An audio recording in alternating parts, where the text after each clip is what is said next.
Why does Vaal Hazak cover its body in corpses? Vaal Hazak is an extraordinarily unique animal with some really bizarre behaviors, but a lot of them are quite grounded in real things that we know about real organisms. I've already gone over its main method of feeding, and now that I know a little bit more about how this animal works, I think I can answer confidently that it's doing at least one of three potential things with its corpse coat. The first example of this kind of behavior that I thought of was the ant-fungus mutualism found in several species of leafcutter ants. Now, when leafcutter ants take a piece of vegetation, they don't actually eat the leaves themselves, which is kind of a common belief. Instead, they take it back to their nest and store it in a garden where it's damp and dark and moist, and they grow fungus on it, and they eat the fungus. Vaal Hazak might not be eating the effluvium, but the corpses that it covers its body in certainly provide a very favorable substrate for this unique microorganism to grow on. And we know that it has a symbiotic relationship with the effluvium, so this is probably providing that effluvium with a chance to grow and spread faster than it normally would be able to. The second example I thought of were decorator crabs.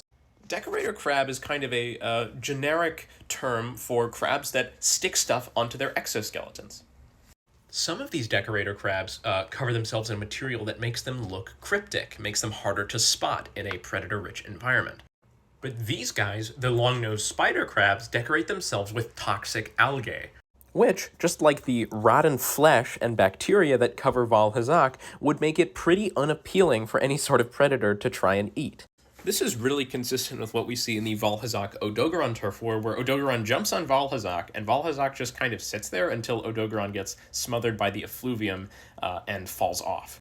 Vaal Hazak not having a particularly aggressive reaction to a potential predator indicates that it's using something else to defend its body, like this aposematic rotten flesh, or algae in the case of the decorator crabs.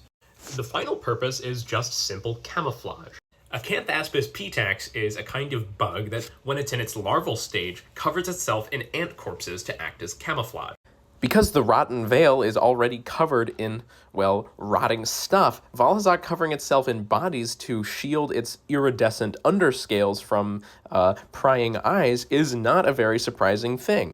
Some decorator crabs also do this, but this assassin bug that I picked is the only animal that I'm aware of that does it with corpses, just like Vaal Hazak.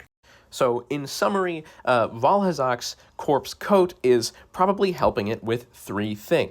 It's 1, allowing it to grow mutualistic bacteria in the effluvium. It's 2, preventing it from being attacked by covering itself in a toxic substance. And 3, it's just simple camouflage that allows it to sneak up on prey, like the Gyros and the Hunter we see in the cutscene. Please let me know which monster you'd like to see next. I got loads to go through them, and I would love to answer anybody's questions.